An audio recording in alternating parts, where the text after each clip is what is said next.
Hello, good evening. Ini 3 jam pasca tooth extraction ya. Seketika duniaku menjadi cerah kembali, lega, plong. Jadi tadi itu kan aku minta dianterin Yande ya, karena aku pikir aku takutnya kalau kenapa aku habis cabut gigi kan atau nggak enak badannya gitu ya, ada Yande kan gitu. Jadi aku tadi tuh minta dianterin, di drop di lobbynya Wing sama Yande gitu. Terus habis itu kan aku ke polinya gigi ya di Wing tuh. Terus sama perawatnya disuruh nanti tindakannya di poli yang baru dok gitu, karena di sana alatnya lebih bagus, lebih lengkap gitu, katanya gitu ya gitu. Aku udah mikir, aduh masa aku nih pasien Wing disuruh lagi ke poli yang baru itu gitu kan. Maksudnya aku pikir harus keluar gedung lagi, panas-panasan lagi. Padahal kan aku gak bawa payung ya. Aku gak bawa payung karena aku memang minta Yande itu antar jemput di drop off itu di lobbynya Wing. Jadi gak kepanasan kan, jadi aku gak bawa payung gitu. Terus habis itu untungnya ternyata enggak ya, jadi ada sambungannya, dia lewat poli yang di bawah itu ada sambungannya gitu, langsung ke gedung baru. Dan gedung barunya tuh ternyata bagus banget loh, kayak mall. Itu poli khusus JKN loh, kayak mall. Itu polinya tuh lebih bagus daripada poli Wing dan lebih bagus daripada poli rumah sakit swasta manapun di Bali. Menurutku ya bagus banget, kayak mall, dan bener kayak mall gitu. Masih bersih gitu karena masih baru ya. Ya mudah-mudahan dirawat dengan baik ya, jadi bisa bersih terus gitu loh. Terus waktu dicabut giginya, sebelum dicabut itu ditawarin sama dokternya, yakin mau cabut 2 gigi gitu. Dokternya itu sudah kayaknya udah kekeh pengen nyabut yang molar ketiga, yang impaksi itu. Kalau aku berpikir yang nyeri itu kan molar kedua, ya infeksi molar kedua, ya itu aja yang dicabut. Aku udah mikir gitu dari awal, tapi kan dokternya bilang kalau nggak dicabut bakal masalah. Dan dari dulu memang dokter gigiku bilang kalau nggak dicabut bakal masalah gitu kan. Tapi kalau selama impaksi itu tidak bermasalah kan nggak apa-apa, nggak dicabut gitu. Aku mikirnya begitu gitu. Jadi tapi untungnya dokternya itu bukan tipe dokter yang maksa pasien ya, tipe dokter, mungkin karena aku juga dokter ya, jadi tipe dokter yang terbuka sama pasien ya. Semoga karena memang terbuka ya, karena bukan karena aku dokter ya. Jadi dia tipe dokter yang berarti tidak money oriented gitu ya. Apa mungkin karena aku dokter juga, jadi dia dok, aku bilang gini, dok kalau boleh sih molar 2-nya aja yang dicabut karena itu yang sakit gitu. Kalau aku sampai jelasin ke dokternya, dia kan posisinya miring dok, memang miring posisinya, tapi kalau misalnya ini molar kedua dicabut, miringnya dia tuh nggak akan menjadi masalah ya, justru dia akan tumbuh dan menggantikan molar kedua ya. Itu kan logika mekanik ya, kalau pinter fisika kan gitu ya gitu. Jadi ya itu logika aku begitu gitu. Jadi dokternya oh boleh kok gitu. Oh ya kalau boleh satu aja yang dicabut, karena aku pikir gigi yang masih sehat ngapain dicabut, dan itu beresiko juga karena impaksi kan gitu. Jadi aku sih prinsipku kalau gigi sudah rusak cabut aja, nggak usah pakai ditambal-tambal ya, bahaya ditambal itu karena infeksinya itu loh. Ada infeksi kemudian ditutup, itu luar biasa ya. Namanya infeksi itu pasti kan mengeluarkan gas, memberikan tekanan ke gigi sampai nyerinya itu ke kepala. Sedangkan saraf di gigi ini kan dia deket banget sama saraf di otak kan, jadi gampang sekali risiko infeksi ke otak gitu. Kalau kita kan dokter umum udah tahu, udah lebih paham tentang infeksi gitu ya. Nah, bahayanya infeksi seperti apa gitu kan. Jadinya ya udah cabut aja gitu yang infeksi. Aku bilang gini ke dokternya, dok satu aja dulu dicabut, kalau misalnya nanti masih bermasalah itu yang molar ketiga ya itu dicabut juga kalau bisa masih nyeri. Begitu molar 2 aku dicabut langsung plong. Aku gak peduli waktu dicabut tuh agak ngilu-ngilu gitu ya, tapi enak dokternya, gak sakit kok gitu. Jadi anestesinya tuh enak, terus habis itu nyabutnya juga enak. Jadi cuma kerasa dia agak kesulitan ngambil karena geraham ya, karena molar. Dan molarnya tuh kejepit sama molar ketiga loh. Itu loh, molar kedua tuh udah kejepit sama molar ketiga. Jadi ketika molar 2 diambil, molar ketiganya nanti pasti bisa tumbuh dengan leluasa, dia menggantikan molar kedua gitu loh. Jadi menurutku aku no problem. Dokternya bilang ini ya nanti pasang gigi palsu. Oh no ya. Kalau kita dokter umum tuh prinsipnya sebisa mungkin tidak ada corpus alienum di tubuh kita. Karena corpus alienum tuh benda asing di tubuh itu resiko sumber infeksi. Dan kalau misalnya orangnya dia punya alergi kan gampang di reject sama tubuh ya. Jadi aku sih dalam hati no gitu ya. Tapi dokternya kan bilang nanti kalau dia nggak dikasih gigi palsu yang bawah tumbuh, yang bawah ini loh tumbuh, yang molar ketiga tuh tumbuh. Nah, kalau aku ngerti sih maksud dokternya itu ya, kalau dokter gigi itu lebih penting ke estetika gitu. Cuma aku pikir gini, kenapa tumbuh dok ya? Karena memang nggak ada lawannya gitu. Yang di atas kan udah bolong gitu kan. Tapi kalau menurutku yang molar ketiga yang tadi tertanam itu dia yang akan tumbuh duluan, dia udah nongol gitu loh. Jadi yang atas tuh udah nongol, udah keluar tapi belum sempurna. Yang bawah masih tidur, masih ketanam. Jadi bukan berarti nggak ada yang lawan. Itu kalau logikaku bener kan ya, berarti ya. Jadi nanti yang molar ketiga atas tuh tumbuh, dia akan mengcounter molar ketiga di bawah. Jadi nggak perlu gigi palsu, malahan aneh, desek lagi. Dan pemasangan gigi palsu bisa jadi sumber infeksi lagi gitu loh. Itu logika. Itu kenapa seorang dokter itu perlu, pada pentingnya seorang dokter pada masuk S1. Kenapa disaring dengan menggunakan nilai yang tinggi itu. Makanya kalau dokter itu sebenarnya sekarang kan banyak ya buka fakultas kedokteran ya. Itu aku kurang setuju. Makanya anakku nih habis ini ngambil kedokteran, si Rani. Aku bilang anakku, Rani kamu ngambil kedokteran di luar Bali. Ya, mama itu ngajar di UNUD, udah tahu kualitasnya seperti apa. Kamu kalau pengen jadi dokter harus mendapatkan pendidikan terbaik, yaitu di UNAIR gitu.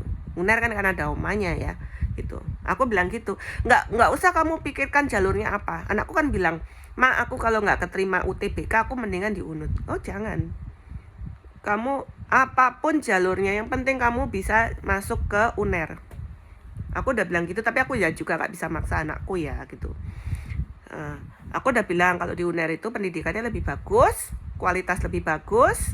Terus tak bilang kalau kamu di UNAIR, sekolah di UNAIR, namamu nanti diukir loh di dinding kayak oma opa gitu loh. Itu dari zaman Belanda, dari zaman Jepang ya, ukiran nama itu. Nah, itu ya.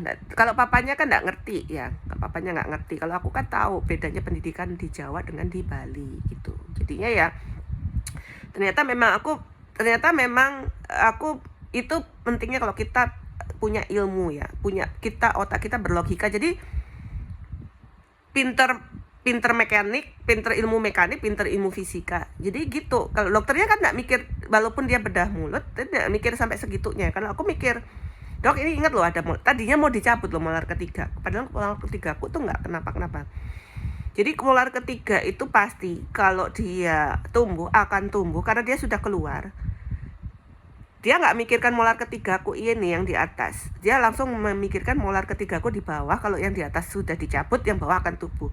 Padahal yang di atas tuh masih ada molar ketiga. Itu juga dia udah tumbuh. Dia akan tumbuh dengan leluasa dengan tidak adanya molar 2. Dan kalaupun yang molar ketiga yang bawah tumbuh akan dicounter oleh molar ketiga yang atas gitu loh. Rahangku kan kecil memang susah. Jadi semua molar ketiganya ketanam, malah ada yang ketanam sampai tidur banget gitu loh. Gitu. Jadi gitu ya, gitu. Jadi harus kita pintar-pintar juga. Ya mungkin karena aku juga dokter, jadi dokternya juga nggak berani nggak berani melawan gitu loh, gitu. Jadi ya aku sih prinsipnya ya kalau aku selalu bilang ke mahasiswaku juga kalau jadi dokter itu ilmunya diperdalam, diperkuat. Jadi kalau misalnya jadi dokter, kebodohanmu tuh ya kesalahanmu ya. Mending nggak usah jadi dokter gitu. Atau misalnya jadi dokter, jadi dosen aja gitu loh. Karena soal sudah pegang pasien itu benar-benar ilmunya harus jalan. Jangan money oriented ya. Yang spesialis loh terutama. Jangan money oriented gitu loh. Karena itu satu nggak berkah, kedua pasienmu nggak akan balik. Pasien itu kan punya otak gitu loh, punya otak semua, nggak akan balik pasiennya gitu loh ya. Aku tuh sekali disakitin oleh dokter aku nggak akan kembali ya, itu prinsipku. Aku kan dokter, orang awam juga pasti kan sama gitu. Jadi benar-benar eh, jangan money oriented dulu, jangan kalau lakukan tindakan ini biaya segini, jangan pikirkan biaya, tapi pikirkan yang terbaik. Jadi tindakan ke pasien itu seminimal mungkin, tapi pasien itu bisa sembuh. Tindakan seminimal mungkin, biaya seminimal mungkin, pasien sembuh. Nah itu dokter yang baik ya, pasiennya akan kembali dan ketok tular. Ketok tular istilah di Jawa itu maksudnya itu dokter itu bagus loh gitu. Jadi dia akan mengundang pasien-pasien yang lain ke dokter ini bagus. Kalau aku sekalinya aku disakitin sama dokter, aku langsung cuap gitu. Jangan ke situ, nggak bagus ya gitu. Aku pasti gitu ya. Ya ini nggak semua dokter itu bagus ya. Jadi memang tapi yang ini bagus, dokter bedah mulutnya bagus. Cuma memang dari pemikiran tentang mekanik tuh dia masih kalah sama aku gitu loh. Dia kan di juniorku ini, dia kan lulusan Unmas juga. Jadi mungkin ya beda pemahamannya tentang ilmu mekanik gitu loh. Walaupun dia bedah mulut ya, tapi itu kan so simple, ilmu simple ya. Itu kenapa kalau jadi dokter tuh ilmu basic diperkuat.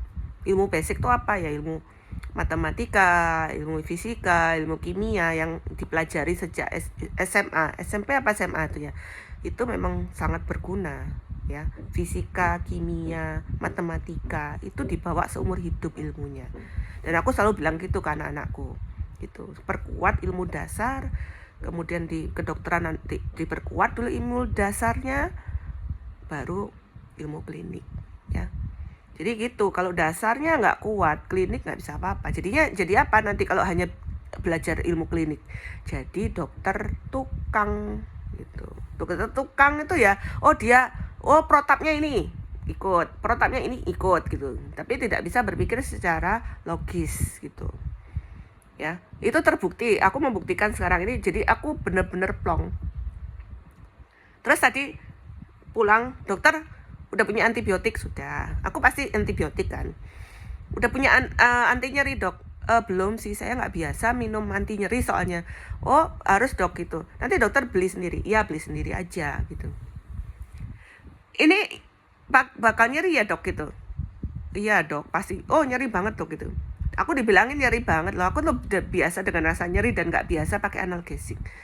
Dibilang 3 jam tuh efeknya hilang ya. Ini sudah 3 jam anestesi, makanya kok belum nyeri. Jadi aku nggak pakai minum obat ya nih, yang nggak ada. Tapi aku nggak tahu apa benar masih ada efek anestesi lokalnya. Anestesi lokal kan cepet. Rasanya sih gigi itu kan sarafnya sedikit ya. Free nerve endingnya dia sedikit, jadi dia nggak akan menimbulkan rasa nyeri yang berarti. Dan aku udah biasa tanpa analgesik, jadi mungkin ya ambang nyerinya beda juga gitu. Ini sudah 3 jam pasca ini belum ada timbul nyeri, tapi aku udah siapin analgesik tadi, sampai beli ke apotek analgesik. Karena aku kan memang bukan aliran analgesik. Nyeri itu kan kalau kita nyeri itu penyebabnya satu ada infeksi, kedua ada trauma, ketiga ada keganasan. Itu aja sudah. Jangan nyerinya yang diatasi kecuali benar-benar mengganggu gitu ya. Kalau aku no. Kalau bisa pakai yang cold therapy atau hot therapy itu lebih enak daripada kita memasukkan obat. Obat itu racun ya, ingat ya, obat itu racun. Obat itu adalah racun. Vitamin ya juga racun gitu kan. Ya apapun yang dari pabrik itu pasti racun. Ya. Jadi sebisa mungkin nggak memasukkan obat, itu prinsipku ya, prinsip kesehatan. Jadi aku tuh lebih berpikir sebagai dokter tuh lebih berpikir ke ilmu basic, logika memandang tubuh manusia tuh secara keseluruhan, secara utuh gitu ya, secara utuh, hygiene-nya dijaga segala macam ya. Orang itu kan satu, misalnya hygiene kewanitaan. Nah orang kan suka pakai sabun-sabun itu justru merusak flora normal ya. Orang bilang baunya vagina itu bisa kayak ikan deh. Aku jujur aku nggak pernah tahu yang kayak gimana kayak ikan. Perasaan ya baunya enak-enak aja justru gitu loh. Baunya sedap. Nah itu ya gitu. Karena memang nggak pernah diapa-apain. Orang tuh kan banyak juga yang dicukur bulu kemaluannya. Padahal bulu kemaluan itu diciptakan sama Tuhan ya untuk menghambat bakteri-bakteri juga kan. Nah, itu ya. Jadi prinsip-prinsip kesehatan yang basic, yang alami. Aku lebih suka ke natural aja sih ya. Kalau malah yang dibikin tuh malah orang jadi jelek, makin nggak sehat. Apapun yang nggak alami itu nggak bagus untuk tubuh. Nah kalau aku kan memang menjaga tubuhku ini, hygiene-nya tuh benar-benar ya. Memang karena aku dari kecil udah diajarkan ibuku yang memang ahli mikrobiologi, itu udah benar-benar aku tahu lah prinsip-prinsip tentang aseptik dan sebagainya itu dari kecil, bukan setelah kuliah kedokteran, dari kecil. Jadi beruntung aku punya orang tua yang sudah dokter itu. Apalagi ibuku dokter zaman dulu kan susah jadi dokter ya. Ibuku tuh dari kecil udah juara-juara di kedokteran pun, dia juara-juara. Makanya aku hanya percaya sama ibuku karena memang dia pintar. Beda mana anaknya kurang pintar. Anaknya tuh pintar cuma males, agak-agak beracuk anaknya tuh. Kalau ibuku tuh kan polos gitu, polos, kaku gitu, strict gitu kalau ibuku tuh. Tapi memang pintar banget gitu. Tapi kalau pintarnya mungkin 11-12 ya sama anaknya ini. Jadi itu ya prinsipnya, itu benar-benar dijaga hygiene-nya. Aku juga baru tahu, dari dulu kan aku dibilang ibu kalau gosok gigi pakai air mateng. Nah, aku tuh selalu bandel. Sekarang pun aku pakai aqua gosok gigi. Dulu kan pakai air biasa dari keran gitu. Nah, akhirnya sekarang sudah sakit gigi baru jangan makan panas-panas, jangan makan dingin-dingin, jangan makan asam-asam, jangan makan manis-manis ya. Terus jangan makan pedas-pedas. Itu prinsipnya kalau sudah tua ya, usia 40 ke atas, karena itu mengganggu kesehatan semua ya. Yang manis-manis, pedas-pedas, asin-asin, panas-panas, dingin-dingin itu. Tapi dingin sebenarnya nggak apa-apa ya sebenarnya. Yang lebih merusak itu kan kalau panas. Karena aku ingat kalau misalnya dulu gastric cooling ya, ada orang dengan kelainan hematemesis, perdarahan pada lambung, itu kan terapinya gastric cooling. Jadi dikasih air dingin gitu. Jadi minum air dingin tuh prinsipnya, dingin tuh kan bagus untuk sel tubuh ya. Sedangkan panas itu nggak bagus untuk sel tubuh. Akan denaturasi protein kan dia gitu. Jadi dingin ya nggak apa-apa, tapi jangan dicampur panas kali ya gitu. Atau dinginnya jangan terlalu dingin giginya gitu ya. Jadi lebih memperhatikan kesehatan makanannya terutama ya, tinggi serat, tinggi vitamin, tinggi protein, kemudian rendah kalori, rendah gula, rendah garam, jangan panas-panas, jangan dingin-dingin, jangan pedas-pedas gitu ya. Aku suka pedas, tapi karena ada efeknya aku mulai merasakan habis kena pedas pasti kena faringitis. Nah akhirnya mulai mengurangi pedas-pedas gitu. Asam-asam juga ya gitu. Dulu kan aku kalau sebelum sakit gigi ini nggak sadar semua gitu. Sekarang udah sadar, lebih jaga lagi kesehatannya supaya awet muda gitu. Ini kayak kulitku nih, kalau nggak karena emakku nih kulitku nggak bisa semulus ini loh, beneran nih. Lu yang rajin botox atau ini pasti kalah kulitnya sama aku nih. Enggak dia apain loh ini dirawat emakku dari kecil nih. Cuma aku nggak bisa ngerawat kulit anakku kayak gini. Aku tuh kan agak susah maksa anakku makan buah sayur gitu loh. Dan aku juga nggak kasih dia vitamin rutin ya. Kalau aku dulu disuntikin emakku dari kecil. Ini kalau ke Bali lo udah bawa suntikan, aku ya males. Walaupun aku udah gede gini masih males aku disuntik. Ini sakit tau ya. Jadi ini belum nyeri sih, tapi aku udah nyiapin analgesik. Kalau nyeri ya tinggal minum obat gitu. Katanya nggak boleh makan dalam waktu 3 jam. Aku pengen makan sih. Nanti aku lihat sih. Habis ini aku kumur air dingin biar perdarahannya menutup ya, biar vasokonstriksi. Belum lah habis nih. Agak sore biar aman dulu. Bye, thank you.